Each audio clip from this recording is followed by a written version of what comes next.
This is Metal Mike, and in this episode I talk with rocker Anthony White. Anthony played drums in Cold Sweat with Marc Ferrari and played in the Kiss tribute Cold Gin with Tommy Thayer. We talk lots of cool stuff, and I revealed to Anthony that I was once in the Kiss tribute myself. There's links of videos of all this stuff in the description below. Now here's Anthony. Check it out. Well, Anthony, welcome to the 80's Glam Metalcast. How are you doing tonight, man? I'm doing good, thanks. Awesome, man. Glad to have you. What's been going on? What have you been up to musically? In the last, about year and a half, I started another original band after about 30 years. For the last 20 years, I actually kind of disappeared for a little while in the countryside of Ohio and just played in a cover band there and just kind of forgot about the music business for a while. And so then I moved back to Las Vegas, and I just started another original band, and we're supposed to be putting an album out, I believe, at the end of March this next year. Cool. What kind of material are you guys doing? I don't know. It's kind of hard to say what kind of material it is. It's kind of, I guess, along the Cold Sweat type of things, mixed with just other stuff that I like for the last, 30 years or so. Just whatever I felt like writing is pretty much what I wrote. There's a couple of weird, what I call Paul McCartney songs on there, and just straight ahead stuff, some commercial stuff. It's got a lot of different things. Actually, it's hard to describe what it's like, really, to be honest. What's the name of the new band? So the new band's called Generation Landslide. It was a name I had for the last, I think, 20 years. Playing in a cover band, and I liked the name so much that I just kind of wanted to stick with it and see what happens. So cool. Well, definitely keep me in the loop on this, and I'll be sure to promote it on my page. But yeah, this sounds great. Absolutely, that sounds good. So before the pandemic, you got to reunite with your buds in Cold Sweat, and that had to have been awesome, right? You guys looked like you were having a good time. We did. That was what we called 30 years in the making, I suppose. It was a 30-year reunion, and I got the call, and I had to get it together again to play drums because I had stopped playing drums for the last over 20 years and switched to guitar. And so I had to go back and go through all the songs and learn the drums again. And then, ironically, not only was it a Cold Sweat reunion of sorts, it was an actual Cold Gin reunion as well, the Kiss tribute that I was in after Cold Sweat. And next thing I knew, I had to not only learn the drums again, I had to do all the Kiss stuff again. So we did a show on the boat with the Kiss tribute as well. So it was a lot of fun, actually. I enjoyed it. Well, I tell you, man, I've always thought the drums on the Cold Sweat debut are just awesome. I went back and listened to it before our interview. Real tight, man. It's real tight, and there's a lot of cool fills. It's really good stuff. So if you hadn't played in a while and you tried to do all that stuff, you probably had to work real hard to get up to speed fast. I did. I think they gave me, I don't remember how many months. It actually seemed like it went fast, and I went back and I listened to it, and I got a set electric drums again, and because I don't even have a drum set anymore. And I sat and listened to them, and I went, oh my goodness, you got to be kidding me. I played all that crazy stuff. Yeah.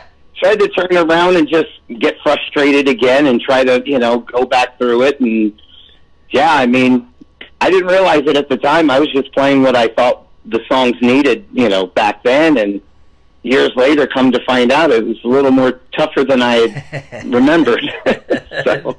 Yeah, and when you go back and listen to that album, it really is a lot of great songs on there. I still enjoy listening to it this day. What do you think going back when you listen to it? Good memories? Yeah, I think so. I think it was one of those things that, they always say, oh, you're just about, it didn't happen, but it was one of those things that I felt good and proud about, and I enjoyed it, and we did a lot. We toured with Ronnie James Dio and a band called Sabotage and all sorts of different things. We did obviously the MTV video, and we did quite a bit, and we were just so close, and we just felt like, oh, if we could just get over the hump, and next thing you know, MCA decides to drop the band, and, within a year, about a year later, and that, we kind of did what we did, and that was it. So... Yeah, that's definitely some great stuff. I mean, to go on tour with Dio, Savatage. I mean, you played in a band with Marc Ferrari from Kiel. I mean, that's pretty damn cool in itself. So, a lot of cool stuff. And being on MTV, I mean, you can't ask for much more than all that. Yeah, that was fun. I mean, it was at that time, that was what everybody was trying to do, and this was right before the grunge thing. The whole alternative music came out, and we were at the very, very end of it, and that was it. The hair bands, the hair metal, the rock stuff, all that just kind of changed, and everybody had to just move forward from there. So, before you started Cold Gin, did you try to do another band, like an original band? What happened right after Cold Sweat? So what happened is we were done being on the road, and we came back to LA, and we started to do demos.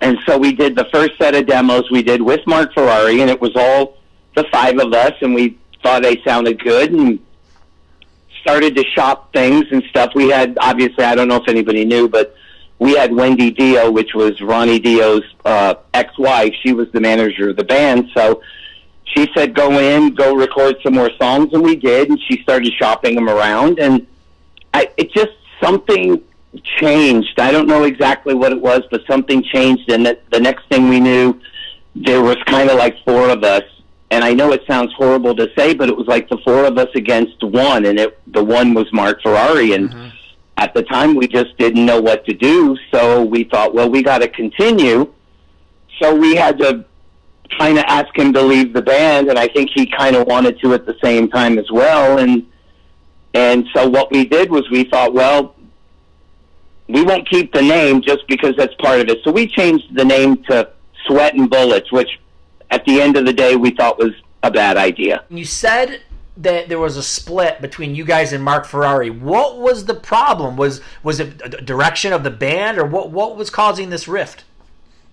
It might have been. It's hard to really say. I mean, I think everybody was trying to come into their own, and I think Marc was of the mindset that he started the band. It was his band, and this was the direction he wanted, and he wanted to do this and do that, and we all kind of said, well, wait a minute. We started help writing on the songs on the first record. Now we're all starting to write on the second record.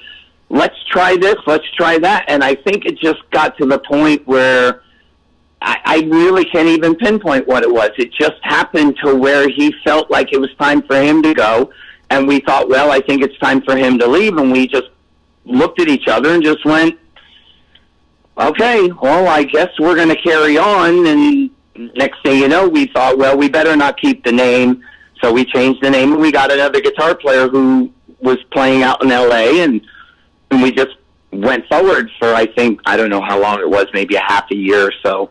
We should have just kept the Cold Sweat name, but we didn't. We had interest.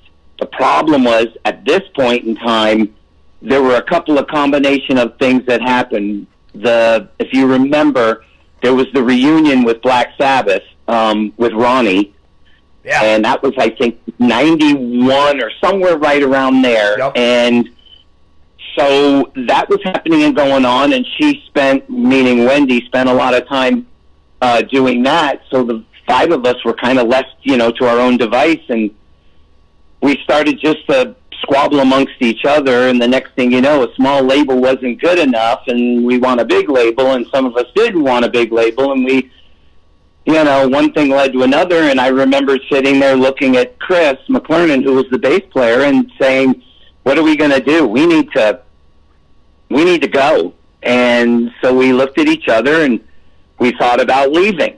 Well, in the exact same time frame that was happening, we decided to go out to a club called FM Station, and we met two other guys that we'd been friends with.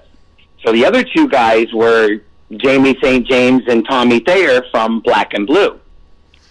And so the four of us met at this place, and we just sat there, and we just thought, let's do something different. Black and Blue, I believe at that point I think they were pretty much done because they had already done 4 records, and they were just kind of doing other different things. And we thought the same thing. We were pretty much done. So we looked at each other and said, what do you think? And I don't even remember which one of those guys spouted out, why don't we do a Kiss tribute band? And then we just looked at each other, and I'll never forget the look on mine and Jamie's faces. We looked at the other two, and we said, well, wait a minute. Hold on a second, Tommy. You play guitar, that's fine. Chris, you play bass, that's fine. I said, what are me and Jamie going to do? And so we had remembered that Jamie used to play drums. And I thought, I guess I'm left trying to play guitar. So what we did was we talked about it through the night, and I said to those guys, I said, look, give me 2 weeks. I'll go home. Don't do anything else for 2 weeks. We'll come back. We'll get a rehearsal. If I can play and I can sing and I can pull this Paul Stanley thing off, I said, then we'll go from there. And that's exactly word for word how that happened. It just 2 weeks later, we did a rehearsal. We all looked at each other and went, okay, let's do this thing. And so that's how that happened, and it just out of nowhere. So we knew people that we knew we could play places. So we thought, well, what we'll do is we'll just put like Kiss shirts on and just regular kind of clothes or whatever, but we'll throw the makeup on just to see what happens. And we did a few shows like that, and the next thing you know, it was out of control. It just went through the roof, and the next thing we're getting the 6-inch boots, and we're getting the outfits, and it just snowballed like crazy. And it got bigger and bigger and bigger, and then the 2 Kiss guys, Gene and Paul, would come around, and they would give us little tips and little pointers and this and that, but they just, wanted to be in the background, and so we just kept picking their brain, and it just kept going and going and going, and next thing you know, we're going to Japan, we're doing the Kiss conventions, and then we were on Entertainment Tonight with them, and we were like just going, oh my God, this is crazy. So, yeah, and for us, the thing is, like, I guess for me, it was a great alternative, because at that point, I was really, really getting tired of, like, everything that was going on in Los Angeles, the music scene, and things were changing and stuff like that. So I wanted something that brought me back. For many years, I used to be a teenager and would sit on a 2-story roof at my parents' house and play the tennis racket, and I could, oh my God, one of these days I'd love to be Paul Stanley, and blah, blah, blah, like every kid did. So that's how that happened, and it just kept going.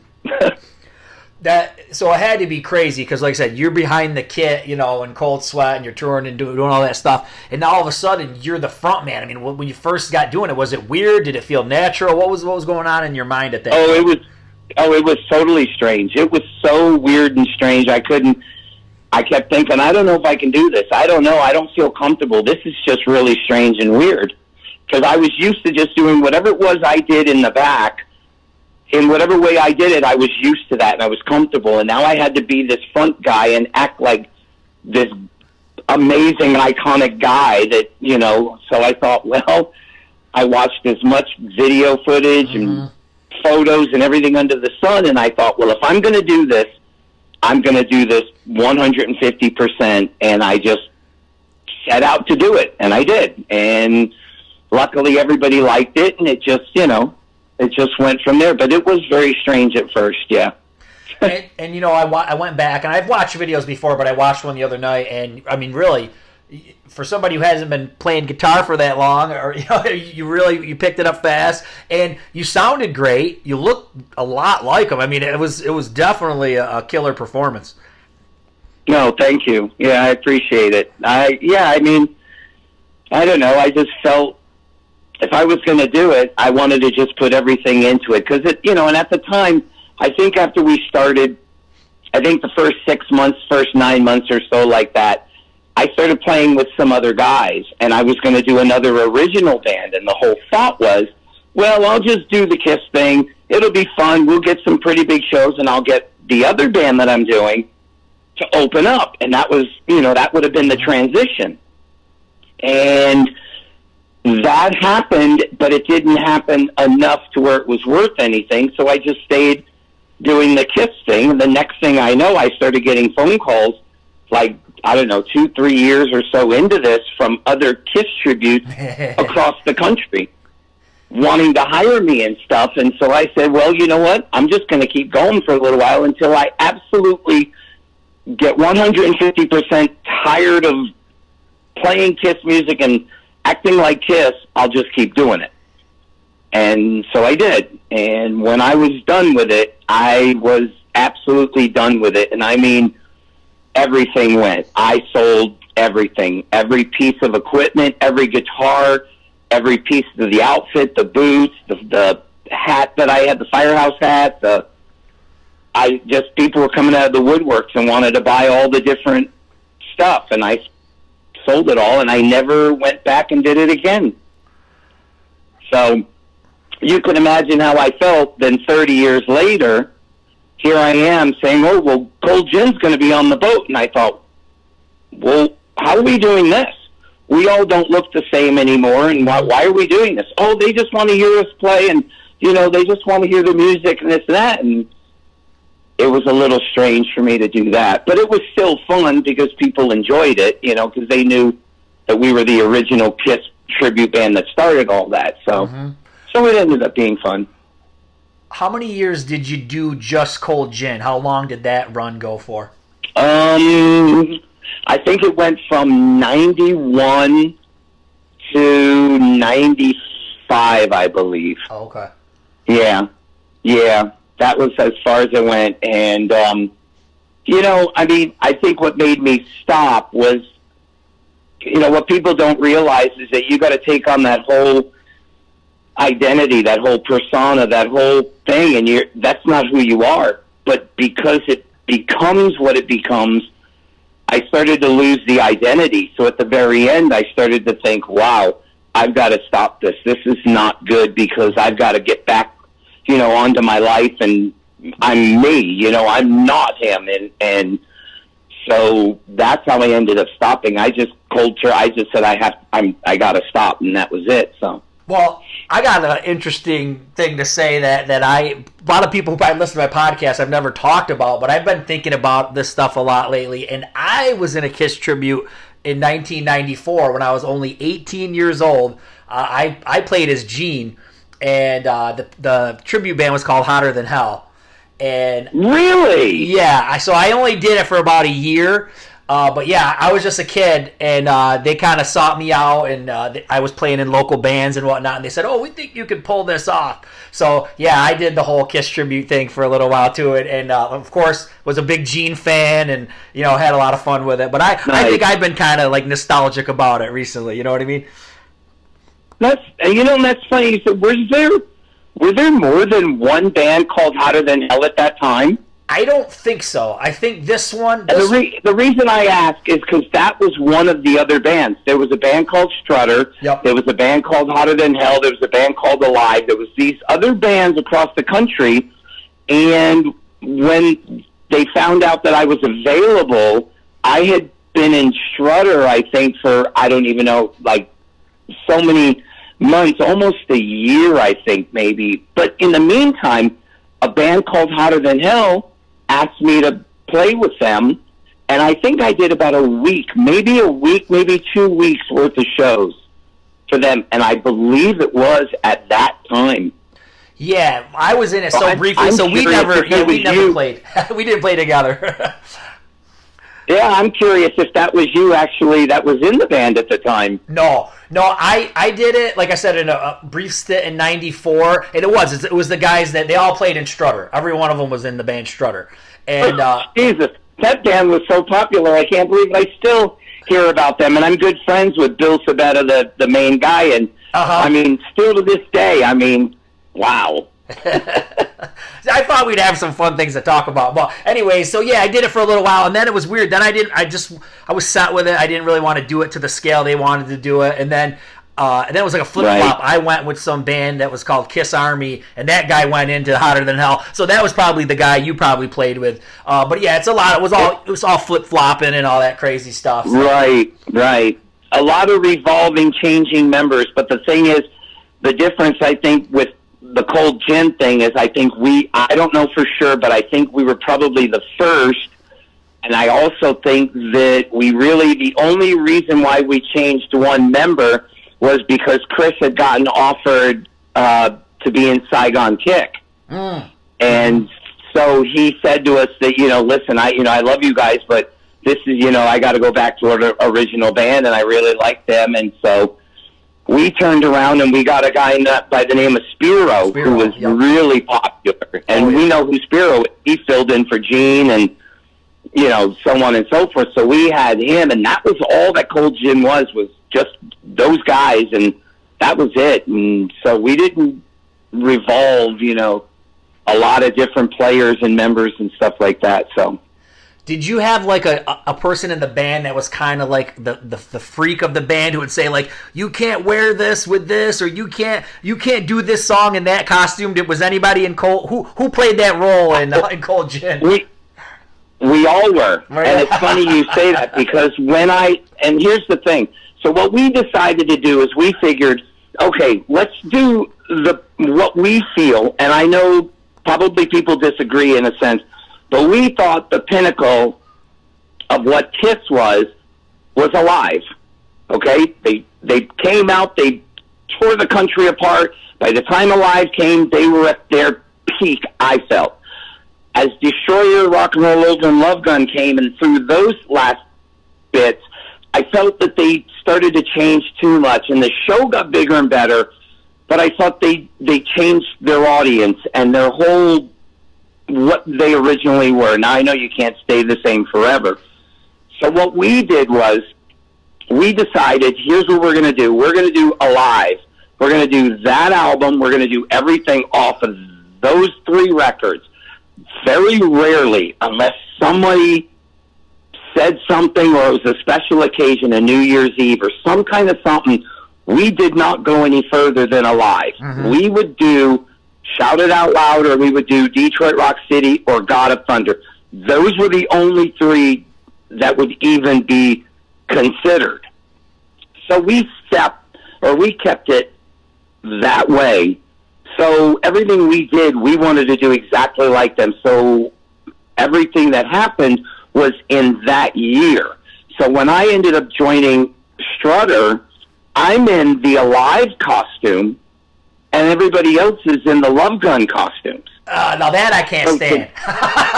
Yeah, so to me, it was a little strange. They had the stairs going up, and we had to do other songs from the other 3. Plus, they added songs like I Love It Loud and stuff, and I thought, you're not staying to the consistency of, what it actually is. You're not doing a greatest hits package where you're doing like the Beatles, You do the first thing, they look like this, and then you take a break, and then you know what I'm saying? Yeah. And then you change. They just started throwing all that stuff in there, and I just felt it's just not authentic enough. It's just, you're just playing all sorts of miscellaneous songs dressed the way whatever. So I thought, well, it's run its course, and that's, and that's fine. So yeah, like I said, for me, I thought, like, I come from a small town. I thought I was like the biggest Kiss fan that I was the biggest Kiss fan that I knew. And I knew so much about them. And then when you meet these guys that do the tributes, and they were all probably about 10 years older than me, anyways. But oh man, you got to go buy this Gibson bass, and just stuff that I wasn't thinking about. But luckily, I was always obsessed with the '79 and '80 era, and I think I was the one who pushed to play "Is That You." We played we played "I Was Made for Loving You." We played "Is That You," but we always had to be the 4 original members on those songs, and we wore the Love Gun costumes. So we tried to keep it authentic. But yeah, no Eric Carr stuff or any of that kind of stuff. But yeah, like I said, Right. It was a lot of fun, and some of the things, man. I'm sure you probably have stories up the wazoo, but there was just so many weird mishaps and crazy things. I mean, I think back, like once again, I was only 18, and we played in Canada, and we snuck the explosives inside of drums and all this kinds of stuff. And I'm thinking, Right. how did I not get arrested, or like how did we live to tell some of these tales? And I agree with that. Yeah. There's some crazy stuff. I mean, but then again, like you said, if it was way back then, I mean, what people got to remember now, it's 2021. So everybody in the neighborhood is doing a AC/DC or a Journey or a Kiss or a da-da-da-da-da. All the way down the line, everybody's doing that now.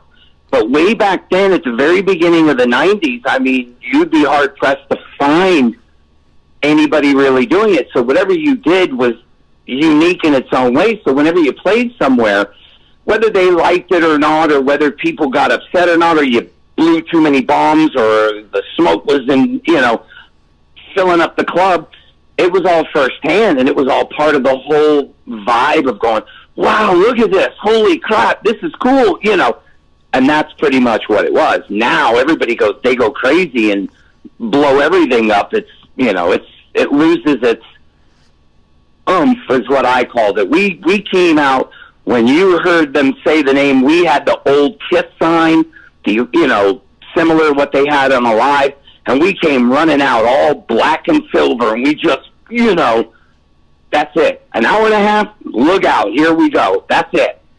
And so it was a totally different time. But it was a lot of fun. I mean, it was a good time. The craziest thing, I mean, which we all know, is that to think that Tommy Thayer actually gets in Kiss. Now, that would be one that you never could have called back in '92, right? Well, the funny thing about it is I love those guys. I love Tommy and I love Eric. I've always, for years, I've known them, and Eric used to come see us.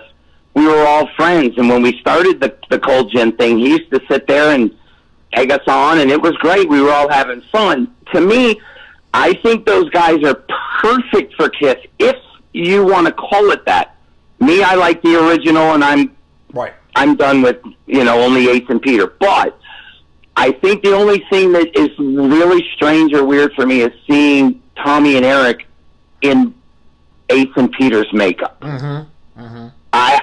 To me, I see Tommy doing that. I have pictures and videos and everything from then, and it was all part of what we did. Yeah. Now seeing it as an actual thing, and same with Eric, it's tough for me to swallow seeing those two guys in the makeup. But they're great players, and they're doing a great job, so you can't say anything bad about it. It's just weird for me to see those two in that makeup, probably different than anybody else sees them. Yeah. Sure. And you got to wonder, like you said, you had Paul and Gene coming to the shows, and I know you had something on Instagram where Paul's putting on your lipstick, but their wheels had to have been spinning at that point to think to themselves, like, because even in their own careers, okay, you're saying how, Cold Sweat, and all the hair bands and all that kind of stuff, it was ending. Kiss's run was getting down there too, you know what I mean? Every tour they were doing, less and less turnout, albums were selling less. Yep. When they saw you guys and the crowd's going crazy, it had to go through their minds that we could do this ourselves, and it would be phenomenal, Right. Well, I don't know the answer to that, but I would just assume, I think if you talk to me or Chris or Spiro or Tommy or Jamie, I think there's a small part of that sat and said, what do you think? Well, I don't know. What do you think? I don't know. Look at these guys, are doing what they're doing. I don't know. Maybe, And, you can't sit and say yay or nay because you don't know what they were thinking at the time.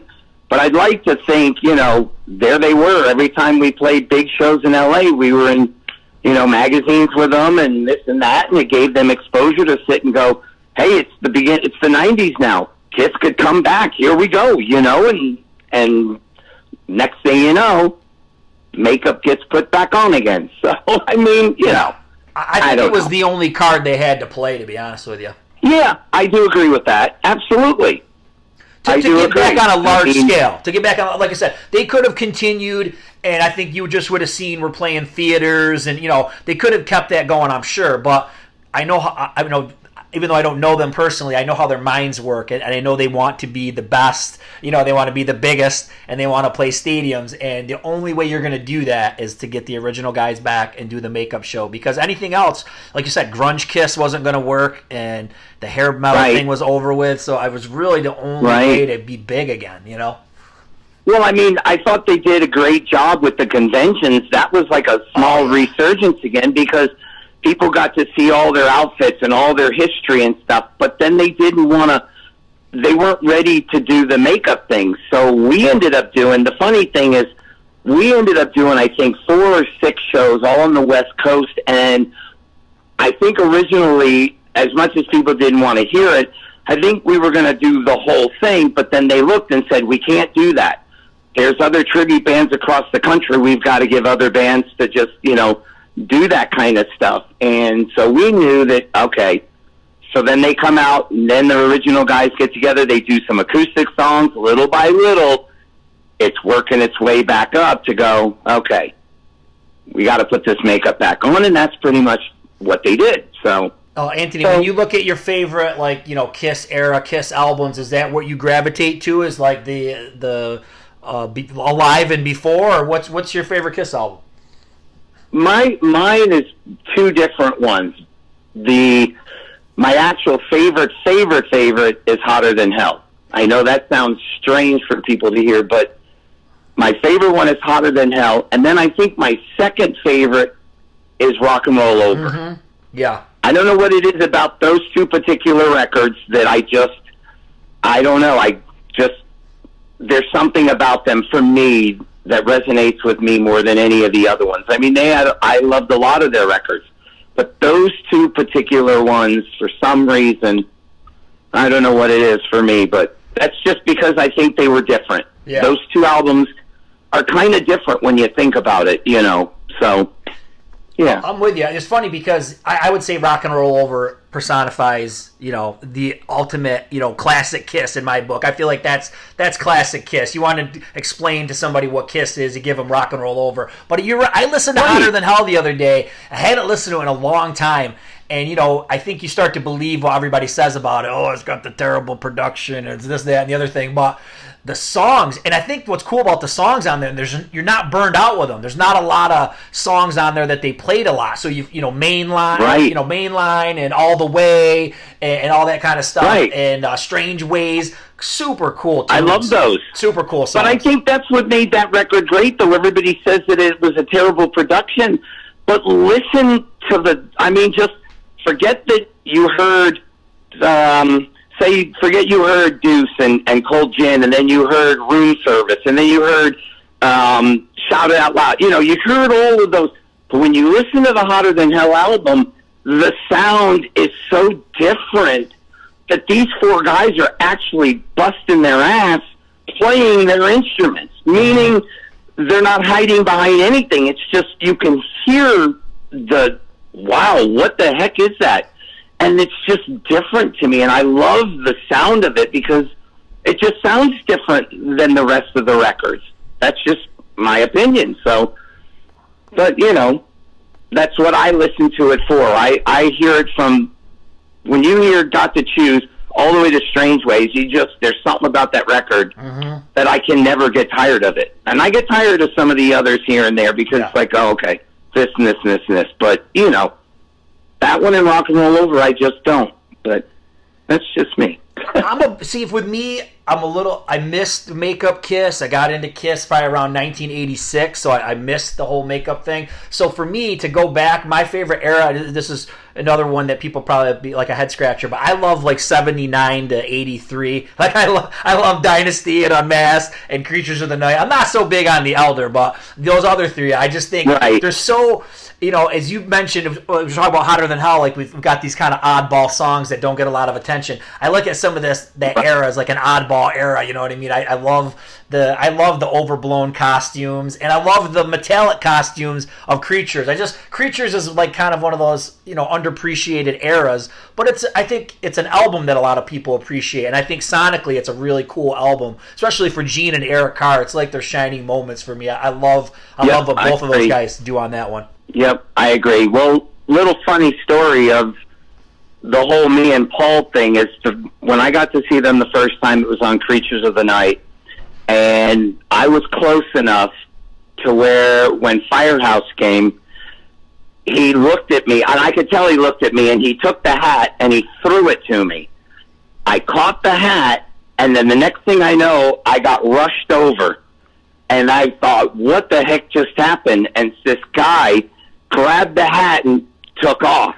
So somehow or another, security had got him, and he was at the end, and the concert was over and everything, and I saw the guy later, whatever, and I said, hey, man, what's going on with the hat and everything? He goes, dude, I'm so sorry. I didn't mean to do that and stuff, but I've been following them around for over a week, and I was bound and determined to get that Firehouse hat. And I said, okay, fine, I get it. So later on that night, we go to the hotel where the KISS guys are staying, and I finally get to meet them the first time. And so me and some friends are around, and I happened to say to Paul, I said, hey, I said, was it just me, or, you threw that hat to me, and some guy, jumped over me and grabbed the hat and everything, and he laughed a little bit, and he goes, well, better luck next time. So then I didn't think nothing of it, right? Yeah. So this is 82, 83. So years later, as we're doing our thing and everything, I pull him aside one time, and I said, you probably don't remember, because obviously it's too long ago or whatever, but I said, I'm going to tell you a little story that I blah, blah, blah, blah, blah, blah. And I told him and everything, and he looked over and he goes, Anthony. He goes, what did you want me to say at that time? I didn't know what to say. What am I supposed to say? Oh, hold on, I'll go get you another hat. And I thought, I can't, So I just thought that it was funny, and some of the different things that I had remembered, I had tried to say different stuff to them as I got to become friends with them and stuff, just to, I was just curious, and if they wanted to answer, they'd answer. If they didn't, they didn't, and that's kind of how I felt about those guys, and I just, I enjoyed myself. If I was going to do this, I was going to make the best of it, and that was going to be it. And it was only going to come, once in a lifetime, and it did, so. That's so awesome. Yeah. Now, you posted a picture I got to ask you about on your Instagram with Mark Slaughter. So you were in an early band with Mark Slaughter. Talk about this a little bit. I was. I started playing drums about 1980, and in about 1981, me and Mark Slaughter ended up going to the same high school together, and so I joined the band called Excursion. I mean, he started it with a different drummer and a bass player very briefly. And then him and I got together. And once him and I got together, we went through different bass players here and different bass players there. But we were just kids. But the main thing was that it was Mark and I. And he played guitar and sang, and I played drums and sang. And we wanted to be the next, Triumph. We wanted to be, Raven. We wanted to, this is 1981, 82. And for a little bit there, we even had the bass player Kelly Garney, who was in Quiet Riot. Okay. So he was in the band with us, and we actually recorded an album with him that hasn't been released yet. Wow. So I played with Mark all the way through 85, and we did an EP, we did an album, we did an unreleased album, and then we had a couple songs on like the local radio stations compilation albums. We had a song, I think, one song on all three of them. And we were just kids. We just wanted to jam, and we did. And that was that. And so I left for LA, and then he ended up getting into Vinnie Vincent. Mm-hmm.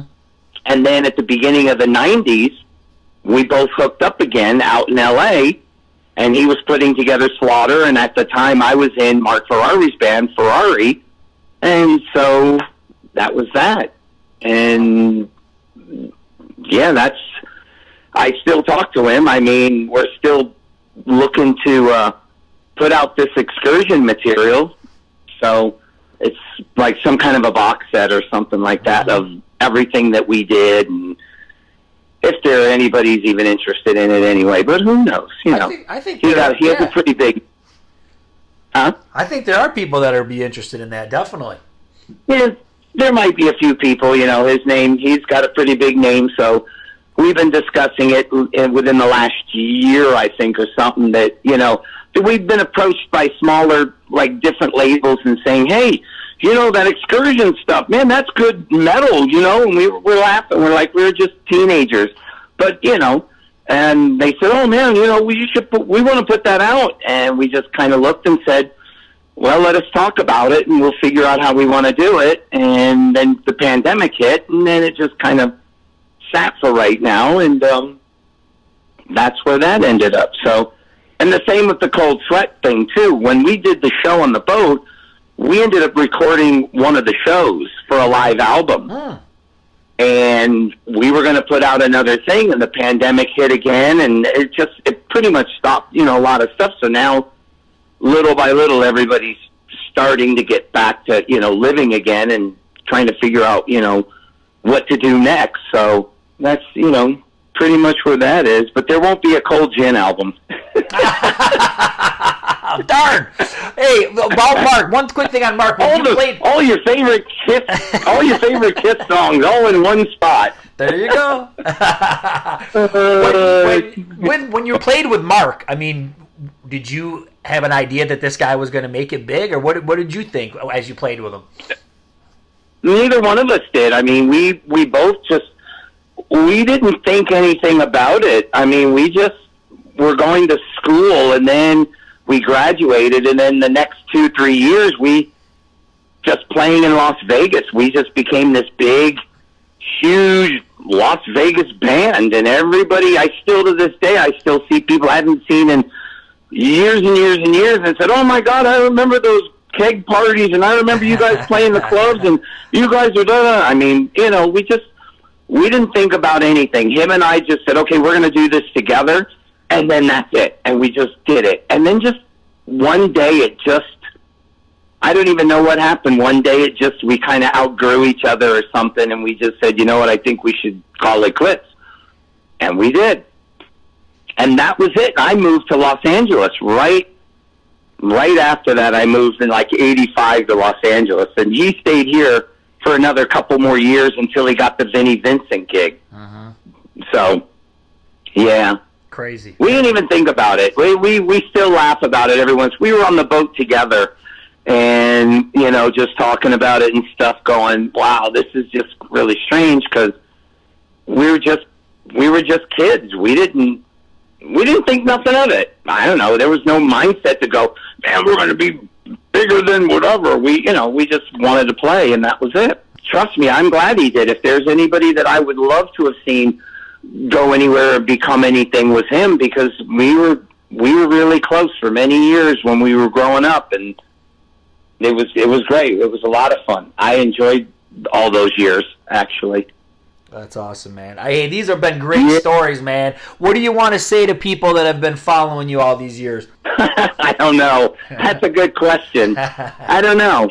I was in the music scene for a while, and then I decided to take a left turn, and I kind of disappeared for about 20 years, and then I thought, well, I may as well try to go back and get into it, and I mean, that's about it. I mean, it's time for me to just do whatever it is I feel like doing next, and hopefully it goes somewhere or does something. If it doesn't, I enjoy playing music anyway, so I try to do a lot of different things, try to do cover bands and original bands and tribute bands. I just did drums on a studio session. I've done, I love to play, so as far as I'm concerned, anything goes anywhere, great. If it don't, I still enjoy playing whatever instrument, so now I could at least play, on both of them if anybody needs it, so. Awesome. I appreciate your time, Anthony. You have a good night, man. All right, you too. Take care. Yep, talk to you. Bye. Well, that was great talking all that cool rock and roll with Anthony. Make sure you subscribe so you don't miss a thing. Rocka!